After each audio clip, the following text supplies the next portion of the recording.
Good afternoon. Please repeat after me. When. One more time. When. If you'll take out your songbook and turn to song number 77, When Irish Eyes Are Smiling. The part that you know actually begins on the next page, and the word when is not on that page. So remember, when you start singing, if you're looking at the words, sing when before you sing Irish. Let's all stand and sing When Irish Eyes Are Smiling.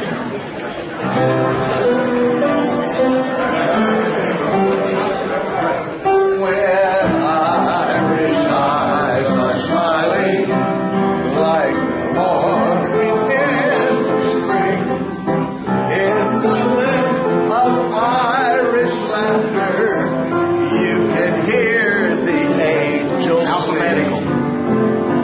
When Irish eyes are happy, all the world seems bright and gay. And when Irish eyes are smiling, sure they steal your heart away. Hey, one more time. When. Very much. Now, if you would, please turn and find the closest when around you and give them a Rotary welcome.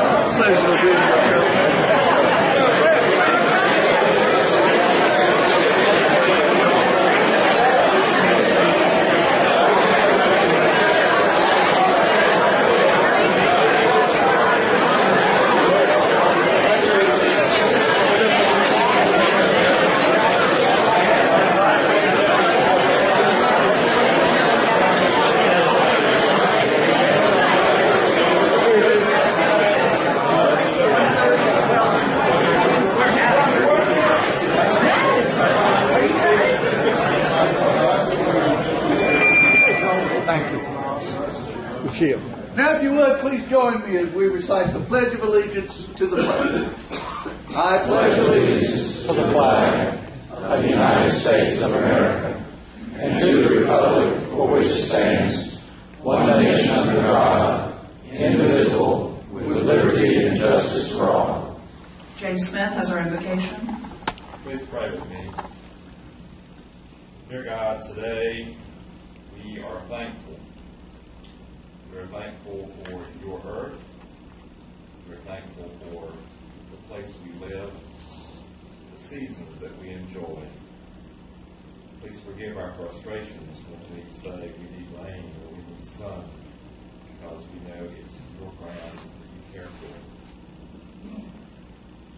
We give thanks for this food today that has been prepared for us. We ask that you would help us to use it to the nourishment of our bodies, that we can serve your purpose on earth. Amen.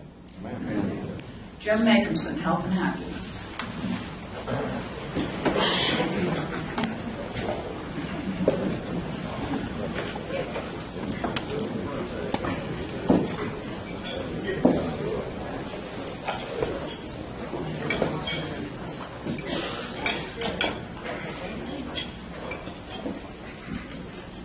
Good afternoon, welcome. I don't believe we have any visiting Rotarians. We didn't have any back at the table unless they slipped in or sitting where we don't know where they are. So we'll ask members if they have any guests today. Introduction to guests. Dick. I have two engineers from Wick Filtration Products here today, John Duvall and Mike Lazewski, and they are customers of 3D Systems.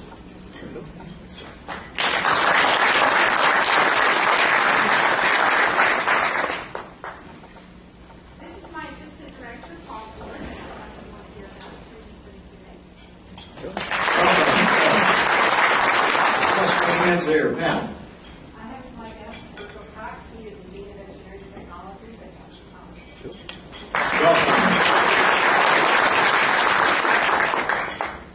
I've got my husband, John Rose. I'm community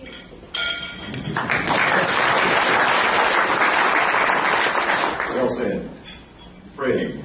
Has have my guest, my grandson Gregory McCullough, who came to hear about 3D printing also, and happy to be out of school.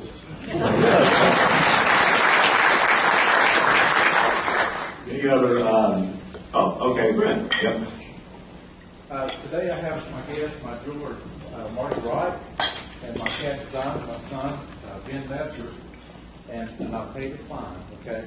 But I thought you would find it interesting how 3D printing is being used in a local small business. And I've got some samples of some pieces that have been made there, and it's really transformed the jewelry industry with 3D printing. Also, there's a book of examples of some CAD work. On the front of it is a design that Ben came up with, and it was entered in a 3D design competition with the Design Museum of Boston. There were over 100 entries, and Ben was a semi-finalist, and the Gastonia was listed in there with the likes of San Francisco, Los Angeles, New York, Munich, and Paris.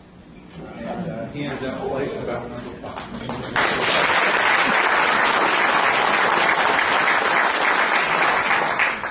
Anyone else? Health news. I don't have any. I've got one report that Dick Ford's going to give us on Marshall Farm. So he finished chewing. I talked to Marshall today, and he's back in his office. For those who don't know, about 3 weeks ago, he was driving down on his motorcycle. Why the hell he would ever do something like that? But his hand went numb, and it kept getting number and number, and the next thing he knew, a policeman found him on the side of the road because his bike had fallen over. He had 8 surgeries over 3 weeks in the hospital, but he's back home. His arm's going to be okay.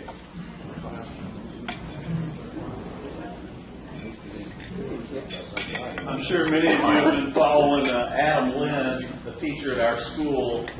He's on the front page of the paper, and Adam is amazing the recovery that he's having. Last Monday, we were told that the family was meeting with the organ donors to go ahead and make preparation. And God intervened, and Adam is doing tremendously well. They took the ventilator out yesterday, and he is, responding to, things that command, like, squeeze and all that type of stuff. Keep Adam in your prayers. It's a long road to recovery. He had fallen off a skateboard on vacation the day after graduation, but we're very, very happy to say that he's doing very, very well. Thanks for that news. Anyone else on health news? The newspaper, anyone here from Alliance Bank? Don Harrison. Here. Happy. Well, Happy dollar. Happy $8.4 million. how Alliance Bank raised millions. So, congratulations. There we go. So much. And I have something here. Barbara Voorhees is a wonderful source for news. Good, bad, or different. We always go to her. And she digs this stuff up. Mary Harris and Pat Skinner in the paper. Ladies, I'm going to pay your fine, okay? This was Habitat construction, right? Okay.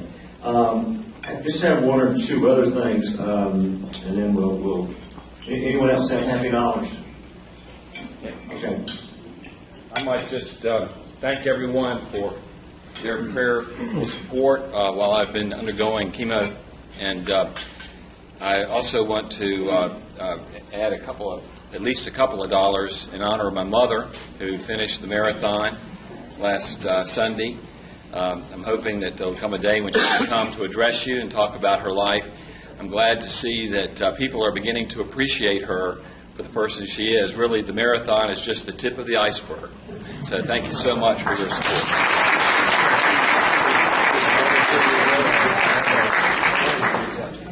I've got $10 to celebrate. My son, John Chandler Caldwell, got a BA from Sport Management from NC State University 3 weeks ago, and another $10 to celebrate the wedding of my daughter, Dr. Summer Caldwell, who married Chris Suttles last week in Charleston. Cool. Happy day.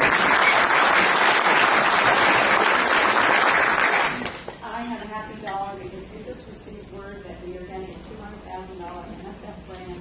We started a new apprenticeship program thanks to the leadership of Rotary.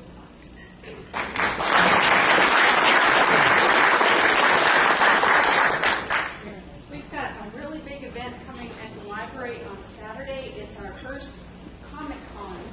If you don't know, anybody who likes comic books, superheroes, we're going to have a day-long event, lots of activities for all ages, people in costume, face painting. It's going to be a really fun event from 10 to 4 at the main library.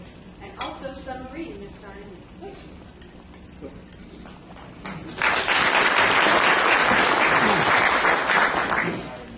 That's not what the president of the college upstaged the chair of the board, so here's another happy dollar for our $200,000.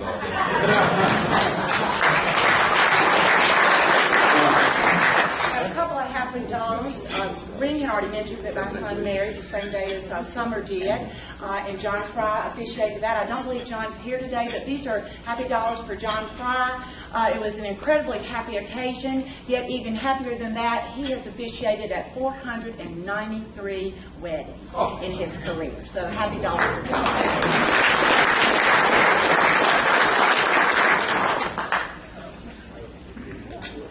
I'm not supposed to be here anymore. But I want Walter Hobbs to know that I asked Ring and got permission to be here. And I'll get to the happy dollars very quickly, but there are two things that I left out purposely in my speech last week because I didn't want to go over my allotted time. And what I told you about Bill Lawson being my pledge master at Kappa Sig fraternity up at Davis. But I didn't tell you that he asked me down to the fraternity house one evening for my initiation. He took all my identification, he blindfolded me, drove me around for over an hour, and actually left me tied to a tree out in the middle of nowhere. But Teet Pearson right here, he was also in the Kappa Sig fraternity, and he was what we call our worthy grand procurator. Now, I'm not sure I'm pronouncing that correct, and I know I don't know how to spell it, and I'm not sure what it is or what it was. But I'm told that a worthy grand procurator is sort of like a colonoscopy. You don't want to have more than one. Now my happy dollars is that on June the 4th, 1955, 60 years ago to this day, Mary Elizabeth and I were married right across the street at the old First Presbyterian Church. And so I got a check here made out to Rotary Foundation of Gastonia for $60 for each one of those 60 years. All right.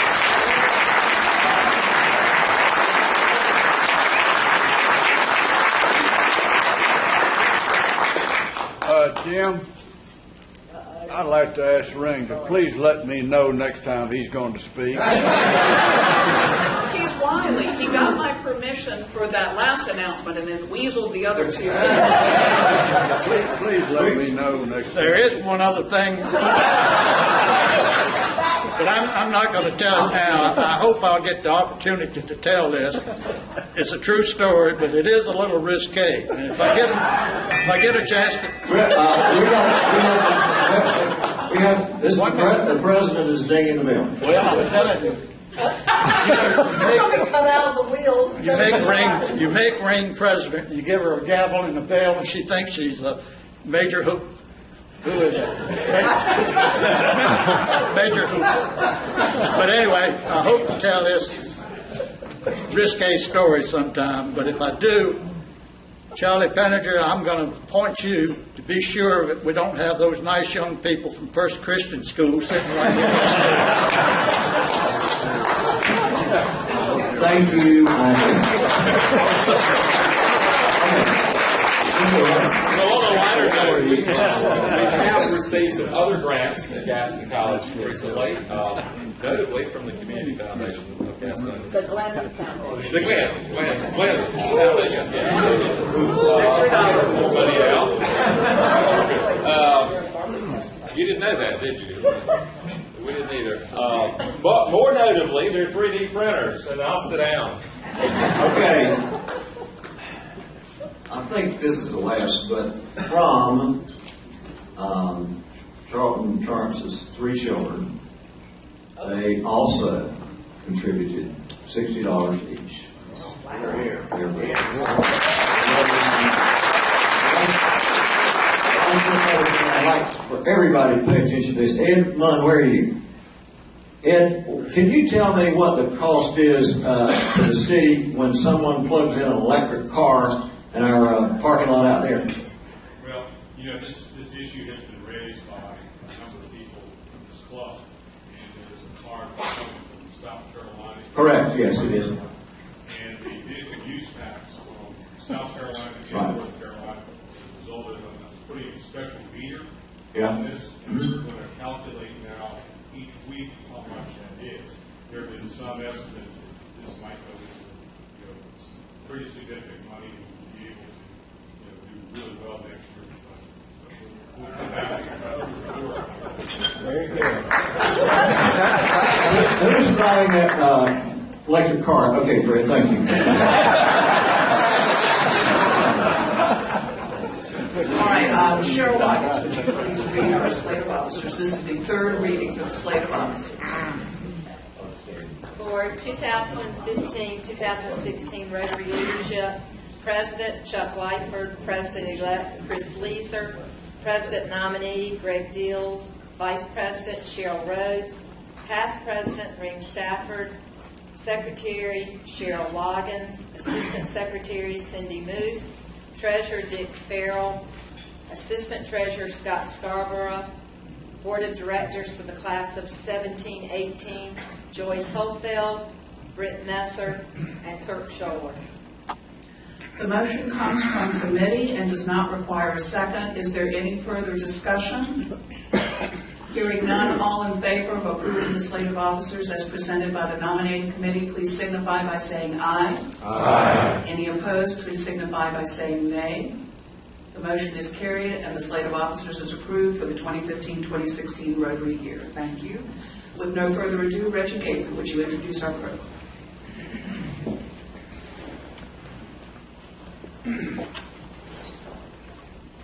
Last year, one of our most outstanding programs, and we've had many of them, was a presentation by Tim Miller, Director of Executive Communications for 3D Systems, headquartered in Rock Hill, South Carolina. 3D Systems was a pioneer in the development of the three-dimensional printing technology and is still a global leader in the new and changing field. Who would have ever thought that one day we'd actually be printing hearing aids, parts for Boeing jets, body parts, and virtually everything in between. Today, the 3D printing technology and its applications continues to radically change the way we do things in product design, manufacturing, hospitals, schools, and now even our homes.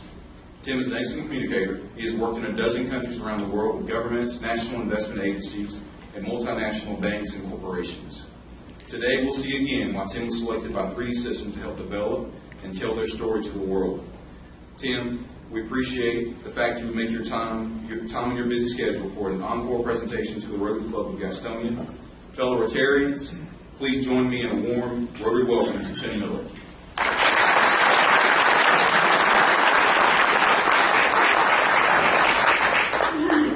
Thanks, Reggie. Thanks to everybody for coming out.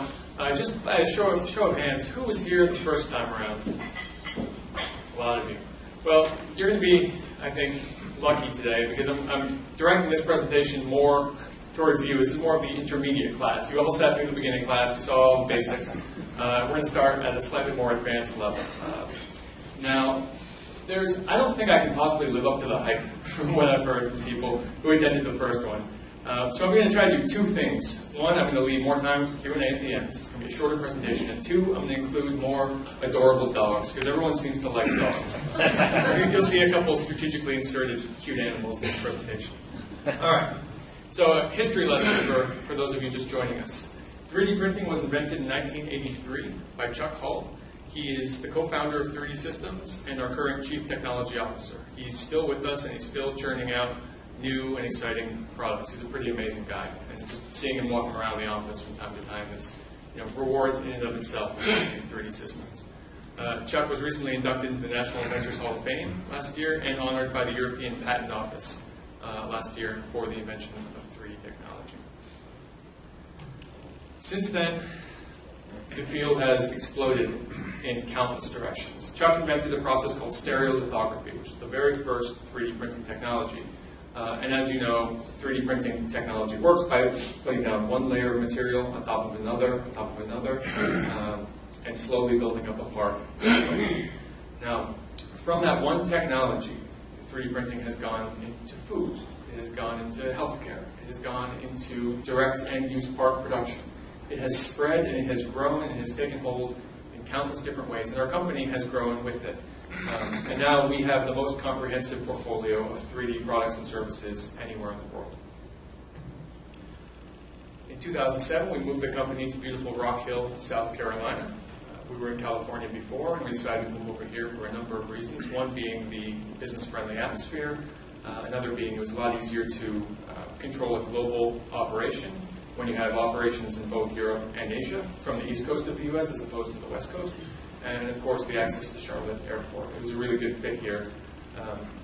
But now we've continued to grow. We have 2,700 employees in more than 45 global locations. And we continue to expand daily. Now, it all starts with the 3D printers. We talked a lot about the printers last time. I've got one example of our very cheapest printer here.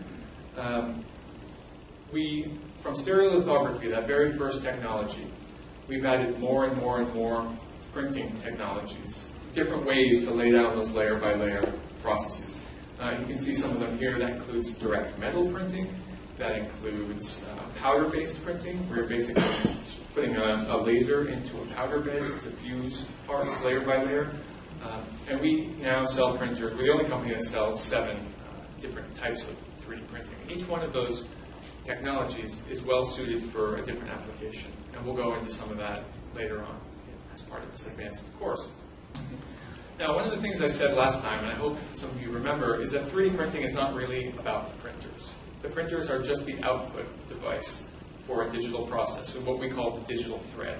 And this is a really important concept to think about, because the power of 3D printing is that you're able to go from the digital to the physical, but you're also able to go from the physical to the digital. And being able to go back and forth across that process is incredibly powerful, whether you're a designer designing jewelry, able to iterate and quickly test different designs, or if you're manufacturing. Here you see you've got a part here which can be scanned into a CAD file. It can then be modified, printed back out, rescanned, and you have this cycle, let's call it, fully digitally controlled and replicable. You can email that part to somebody halfway around the world and they can work on it. And that's really the way to think about 3D printing. It's not just the printing, but this digital thread. Materials. Since I last spoke to you, there's been an incredible development on the materials side. And we now have more than 120 materials, ranging from metals to edibles. We can print in high quality titanium, FDA-approved metals, nylons, waxes. And here are some of the cool things that have come up since the last time we spoke. So, elastomers. We're now able to print in fully elastic parts directly off a printer, which then retain their shape. And this opens up a whole new range of test, prototyping, and manufacturing applications.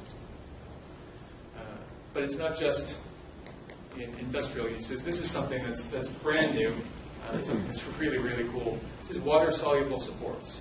These are for our Cube line of printers and our Cube Pro line of printers, the desktop consumer-grade printers. What this is you see the black up there is the plastic that's being printed, and the white is a water-soluble material that's being printed at the same time. So you put that part in a glass of water, and you end up, it dissolves, you end up with that part on the right. So you're then able to design geometries that are impossible to create in any other way, overhanging geometries with very complex interior structures, and you're able to do that at a consumer price point. I mean, this is how quick the technology is developing.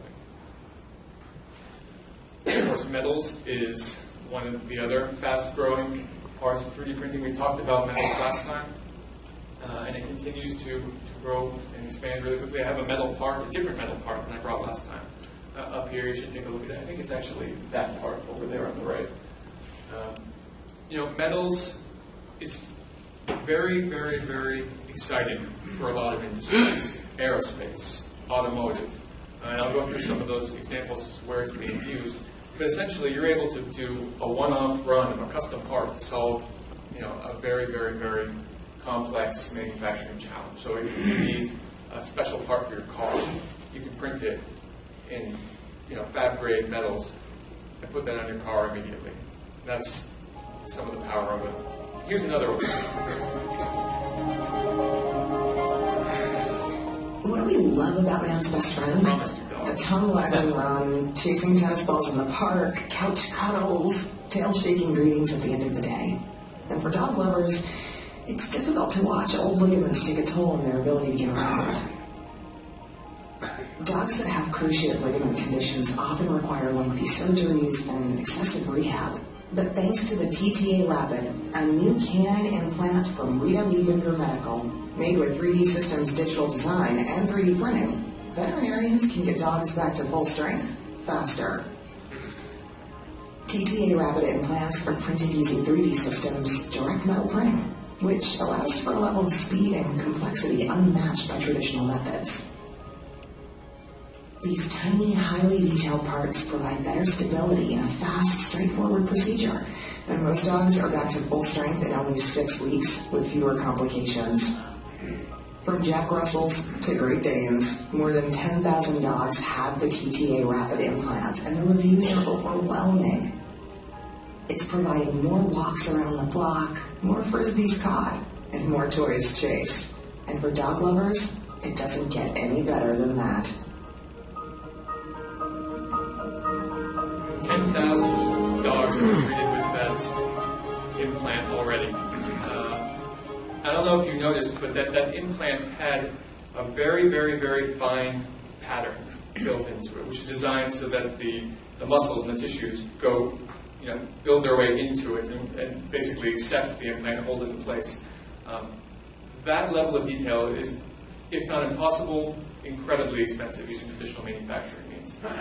But with 3D printing, it's totally possible. And that goes back to one of the most important things that we talked about last time, and hopefully some of you remember, that with 3D printing, complexity is free. And I'm going to repeat it as I did the first presentation.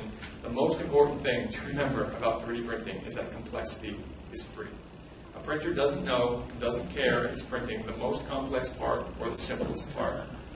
So when you see that ring up there, that's the same as printing a solid metal band to a 3D printer.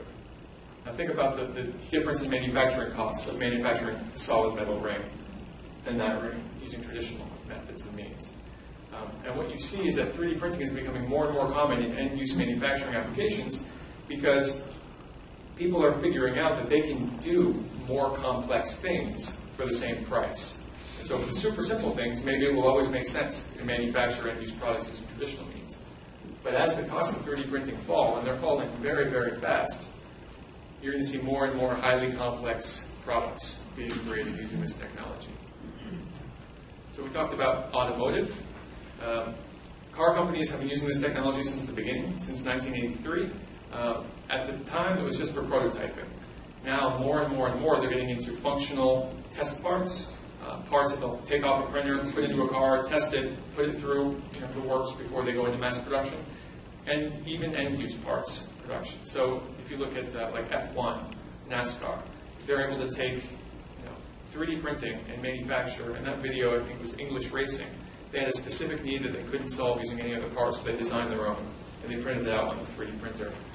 And that was actually the key to their success. Aerospace is the same story. Anywhere you can shave off weight, anywhere that you can improve performance of a part, that's where 3D Systems is going to have a competitive advantage. And we talked last time about the bird wing. You guys remember the bird wing? So this is a cross-section of a bird bone. You can see that it's totally optimized for flight. Very, very light, very, very strong. We haven't been able to, engineers haven't been able to replicate this level of strength to weight ratios in anything. 3D printing kind of gives us that opportunity for the first time. So then we start to apply those principles to existing parts, and we shave many, many pounds off individual parts, which adds up to many, many millions of dollars in fuel costs over the life of an airplane. And that's exactly what companies like General Electric are doing right now. But let's pull back. We talked a little bit about that last time. Let's pull back a little bit and kind of apply those same principles to other things in our lives. How can we, what we call biomimicry, take some of those natural designs and apply them to existing products? I'm super excited about the lounge we just created. I mean, imagine only use 2.5 liters of material, and we've been able to create a 1.5 meter couch, which several people can sit on it. So the lounge is made on a Pro X 950 3D Systems stereo bucket machine. And what I've done with the lounger is just try to take optimized structures, but still make it very aesthetic. It's not that we were trying to recreate the world's perfect lounge. It's more of an inspirational piece. Take a look at the silkworms. What did they do? How is their cocoon made? How did the spider, make their nest? How did those kinds of geometries and those kind of functions get used for other industries? My first question there was, could I take massive spider web and metal plating? With 3D technologies, I can express forms only found in nature. And you just spend days or weeks creating the perfect smooth meshes for 3D printing. With geometric freeform, I can smooth my models with just a click of a button. 3D technologies give me the ultimate freedom. So imagine how much material would we be able to save from products, from building materials, from whatever, if we were able to manufacture things like this. Transportation costs will be marginal, energy consumption will be less.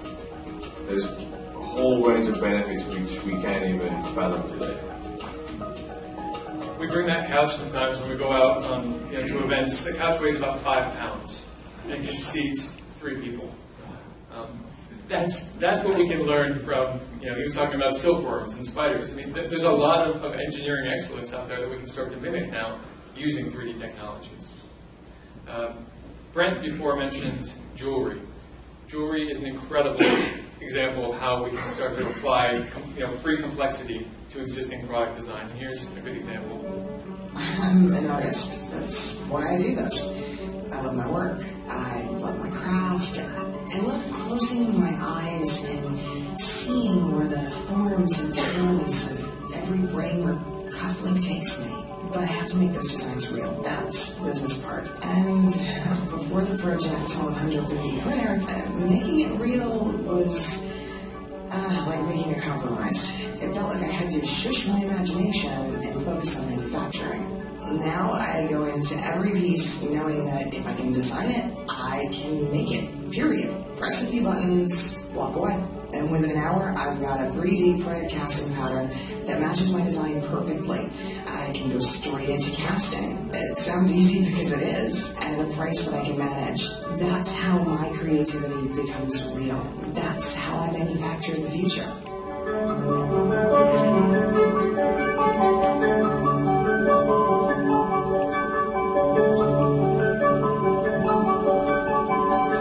That little printer is about the size of a coffee maker, maybe a little bit smaller. It fits on your desk next to your computer and all that stuff. And Brent can probably speak to this. The workflow has changed because you don't have to send things away. You don't have to, you can design, print, redesign, reprint. It has sped up and improved creativity. And I don't want to take the words out of your mouth, but we hear from jewelers all the time that this has changed the game.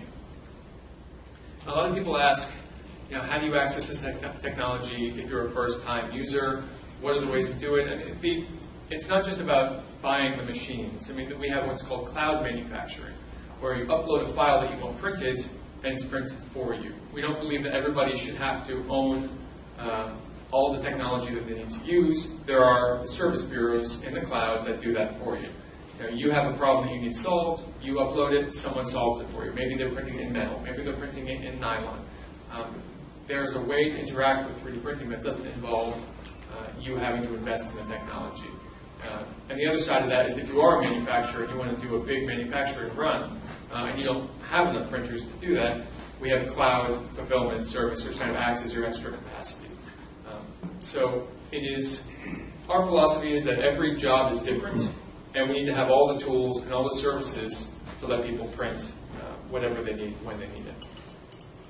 Now, we'll change gears a little bit and go into medicine, because medicine is still one of the coolest parts of the 3D printing story, and still one of the fastest developing. You heard in the introduction, hearing aids. Every hearing aid today is 3D printed. It has disrupted the hearing aid industry. What they do is they take a scan or a mold of your ear, they 3D print the case, and then they stuff it with the electronics and give it to you. The same with braces. Invisalign, you can see down on the bottom right, Invisalign totally changed the game in braces. They came around, they saw an opportunity to use this technology to custom fit, molded aligners to each individual patient. They do it at scale. They do about 20 million per year, each one made to measure for a single patient. And nobody has to wear those metal braces anymore. Everywhere you look in medicine, 3D printing is kind of disrupting part of it. And here's kind of where it's going in the future.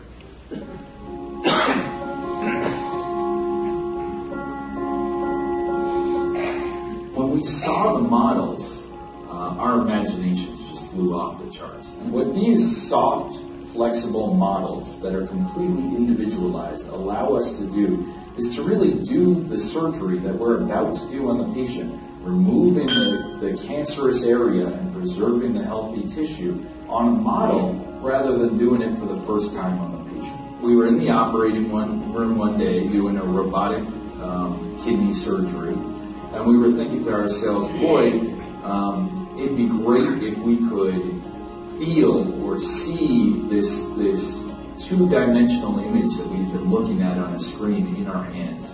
And with our partners at 3D Systems, we were able to make a kidney and a kidney tumor that not only looked like a kidney, that not only was three-dimensional, that we could feel and touch in our hands, but it felt like a kidney. The goals of the project, like the project itself, are evolving. So far, we've been able to demonstrate that patients understand better what's going on with them when they see and feel the models. We've demonstrated that students have a better understanding of kidney cancer and kidney anatomy with the models than they do with traditional CT scans. I think that 3D models, in my experience, have really helped me, particularly I think in the really complex renal tumors. Those are the ones where you really want to stay away from any surprises on the day of the surgery, and I think anecdotally that's really been helpful for me. So this is my left kidney. So this is the tumor that grew out of the bottom part of the kidney. It was fascinating, yeah. So I was very happy, and it was learning as well for me. This project was very unique and very specific, and it wouldn't have been possible without having a fantastic partner like 3D Systems that understood not only 3D printing, but understood medical modeling. We've taken a new leap in 3D modeling, and we've taken that leap into soft tissue modeling.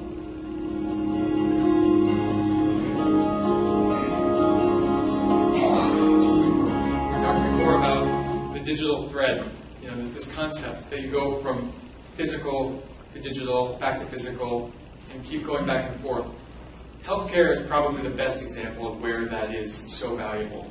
This begins with patient data. You take a CT scan of, in this case, a kidney that has a tumor. You render that in 3D, you print it out, you then have a communications tool with the patient and with the surgeons. You can actually operate on that model. And it goes back to digital, so you can share that with other doctors for learning purposes. You can also we acquired a simulation company in Israel, Symbionics, last year.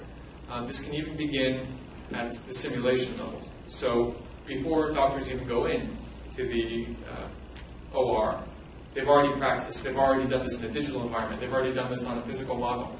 This entire continuum of personalized medicine is all made possible by 3D printing. And our view is that in the very near future, we're going to look back on non-personalized approaches to medicine as outdated and incredibly crude. Because once you have this power that everything can be customized for the individual person, the individual body, that changes the game. So here's another healthcare example, and one of our, this is, I should tell you, this is our most popular video we've ever put out. We have, I think, like 8 million or 9 million views on YouTube for this one. And it is, of course, a dog. I came across Derby a little over 3 months ago now, I think. I had adopted a dog through this rescue group called Peace and Paws. He was born with deformed front legs. And I kept looking at his photo and hearing his story, and I cried literally every time. Finally, I messaged her, and I was like, okay, I'll do it, foster, I'll take care of him. I had to try and help this dog. We decided to get him a cart, which worked quite well, but they limit his mobility in terms of being able to play with other dogs, and it's not really the full motion of running.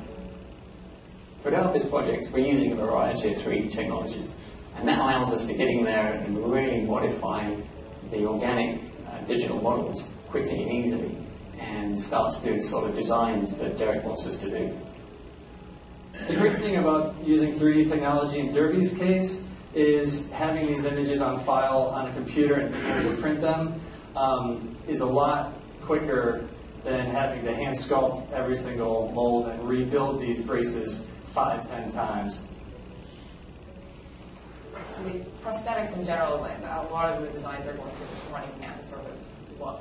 And I was concerned with doing a running man that he would end up digging them into the dirt. And so that's really where I came up with the loop idea.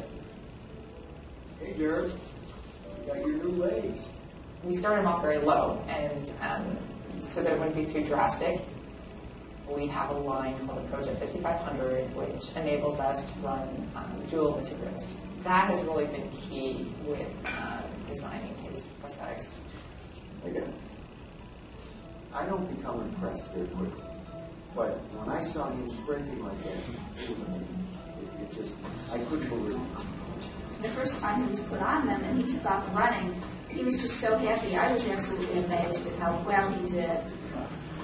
He runs with Sherry and myself every day, at least 2 to 3 miles.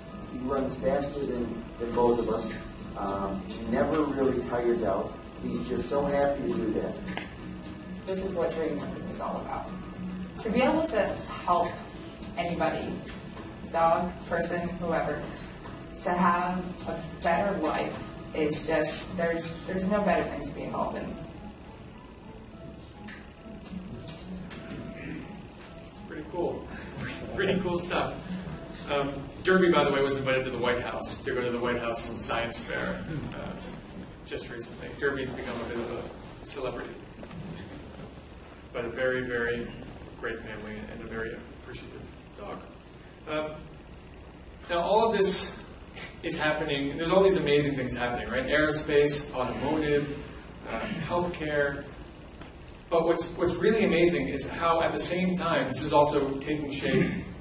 This whole 3D printing revolution is kind of coming into the home, and coming into the schools, and coming into the office, and becoming very, very mainstream in ways that we're discovering every day. So we call this a 3D lifestyle because it is everywhere you look. From this watch I'm wearing here today to my phone case to the ability to scan, take 3D pictures, and then send them to a friend and have your friend print it out. There is a very quickly developing lifestyle around this technology. You see here our Cube 3 printer. That's a sub $1,000 printer that could go in a kid's room. It could print out toys and games, models for school. It goes, we have someone here, Mark, has one in his school, recently purchased one. There are a number of activities, learning activities, that this technology fits into beautifully, from design to science projects. I think we have a model of a mitochondria in that one. It's we're just now beginning to understand just how powerful this technology can be within the classroom, but also how fun it can be at home. And a lot of people ask, well, how does that, how does it fit into my life? Where would I interact with this technology? And there's not a single answer for everyone. But here's one good story that I like to tell. I don't know if you guys can all see this. This is an earbud holder for an iPhone headset. Now, I love my Apple headset, but they fall out of my ears every 3 steps I take. They are not well suited for me. So one day I was sitting in the office and I was trying to figure out what I was going, if I was going to listen to music in the gym, which we have at work, or if I was going to not listen to music. And the frustrating part is when you have these Apple headphones and you run a couple steps, they fall out of your ears. So I was thinking to myself, there must be a solution here. There must be something. So I thought, well, I work for a 3D printing company. We have a 3D printer right there. Maybe there is a solution. I went on to a 3D printing search engine. It's like a Google for files. I typed in earbud holder. The first result I got was this. It was actually a matching pair for the other side. I clicked print. 14 minutes later, I have these. I use them every time I go to the gym. I use them constantly. They saved me having to buy a whole other set of headphones, but more importantly, they kind of empowered me to solve my own problems. I don't consider myself, a hardcore engineer, but this was push, plug and play, simple. That's one example. Everybody I know that has interacted with this technology has a similar example. So you can start to imagine as you go back to your day-to-day life, what if I could just improve that? What if I could just fix that? What if I could just have a little extra part that would accomplish this? Or I've got friends coming over tonight. What if I could print out custom napkin ring holders with their names on it? Anything like this, and you start to imagine how this could fit into your life and how it can not only be fun, but also really useful. It's also becoming really big in fashion. And we recently did a I'm an artist. I do set design, I make props and such. I still think 3D printing is magic. I have an idea of what I want to make and print it. I'm a photographer on my own. I've been interested in doing 3D design because it's opened a lot of new ways to do fantastic things. This is one of these. And I just walked by this shop and saw this purse and, why not? Do you want to model it first? I just want to continue considering a medium, and so that's why I'm here. I like my purchase. I think it's a nice conversation. Hi, I'm Marcel Rice. I'm the marketing coordinator for 3D Systems. A ton of people. I'm going to speed this up a little bit because we are running up against the clock. And I didn't want to miss food because everybody's interested in 3D printed food. Last time I was here, I showcased some of the stuff that we were doing. Our culinary team, we were kind of working on confectionery stuff, cake toppers, really amazing candies. And since then, we've improved our craft considerably. We've done a lot of really, really wonderful things in 3D printing sugars. But what's really amazing is that we've started partnering with top culinary kind of geniuses, leaders in the field, not just in sweets, but in food. So here's French onion soup, redefined. Working with bartenders, develop the next generation of, serve cocktails, exactly, with serving pieces built in. Here's a traditional Asian dish, redefined, where you actually, part of the experience is breaking that savory crust up top and then eating the food below. This is very, very, very exciting. And we're working with the Culinary Institute of America, the National Restaurant Association, to kind of bring this next generation of kitchen appliance into the mainstream. And I'm going to skip over the next section, but I just want to close with schools and digital literacy. We talk a lot about the need to teach children, how to kind of think about this relationship between physical and digital in the 3D printing age. And we're developing a lot of curriculum tools. We're always having to share what we have. We're working with libraries. We're working with organizations everywhere. And the one statistic I want to leave you with is on the right. In the last 4 years, the number of job ads requiring workers with 3D printing skills increased 1,834%. This technology is here, it is now, it is hot in demand, and looking towards the next generation, this is really where the future of not just engineering, but of all kind of production and design is going to lead. So I skipped over some stuff. I'm happy to take any questions. We have just a couple minutes. Thank you so much. Yeah. Are your videos available on your website? Yes, everything. Our YouTube channel has all the videos. Yeah. When you build a body part, how do you build in compatibility so that the body accepts that part? Well, if a body part, if like an implant, for example, we work with FDA-approved materials, and then you build in features using this free complexity, of these complex patterns that allow the tissue to form around. I mean, there's a lot of science that goes into the actual shape. I mean, not unlike what existing implant producers are doing, we can just take it to the nth degree of complexity because we have these tools. If that answers your question. I can rephrase. Is there? Did that answer the question? Does it prevent the rejection of the body from rejecting it, the materials? Yeah, I mean, the FDA approved it. There's no foolproof plan, right? I mean, I don't want to speak too much to the science of how it goes in because I don't know exactly what the procedures are. But what I do know is that the ability to design these parts, these implants, with full personalization and and all the complexity you need, allows these parts to be more suitable, I guess, for these uses. Yeah. Tim, I'd like to thank you from the program committee, but I would also like to let our club members know that Tim has graciously offered at some time in the future for those of us who are interested to arrange a tour to actually go down to Rock Hill and see their facility and have him explain on site, what they're doing. So thank you again, Tim. Absolutely. Anytime we're going to come down and organize a tour. I'll take one more question. Yeah. Do you happen to CAD for someone like me who's not a CAD user be able to design something? That's a great question, and that really goes to the heart of what we're calling 3D printing 2.0. In the first generation, you did. You had to have an expert who knew how to not only design in CAD, but then transfer that file to the printer and manage the printer. It has become exponentially easier to use this technology. This is push button simple. This printer we have over here, and I invite everyone to come up here and take a look. It's not unlike printing on a 2D printer, and it's getting more and more easy. And the content generation is getting easier and easier. So instead of working with a CAD interface, you're working in a gamified environment, or you're dragging and dropping 3D shapes. This technology is being aided by computer technology and software design, which is now powerful enough to deal with 3D files in real time.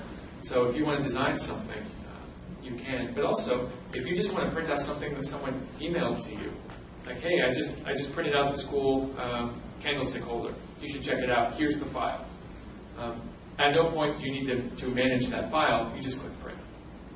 Is there a certain software you use that is not CAD? It's compatible with many 3D files. I mean, the standard file format is STL, so a lot of technologies, a lot of softwares will spit out an STL file and allow you to print it.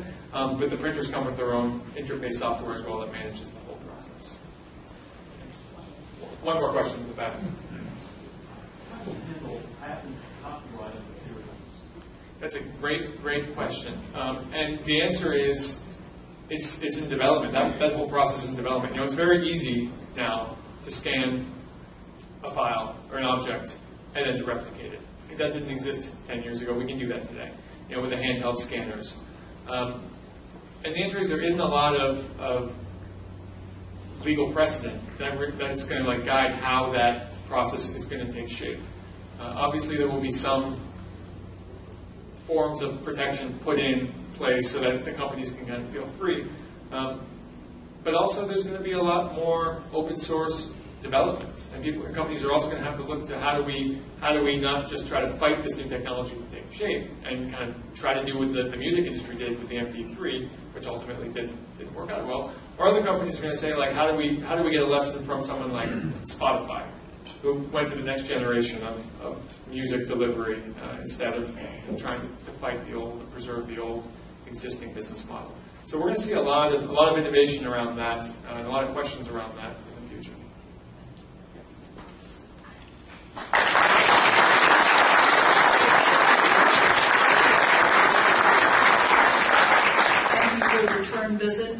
anybody who submitted their name to me earlier about the tour, I still have it. Anyone who wasn't here and is interested in doing a tour of the 3D facilities in Rock Hill, send me an email and we will get that organized. Thank you to our visitors and guests. Please join us again at any time. We are glad to have you. And if you will stand, we will be adjourned with the following test. Of the things we think, say, and do, is it true? Is it fair to all concerned? Will it build goodwill and better friendships? Will it be beneficial to all concerned?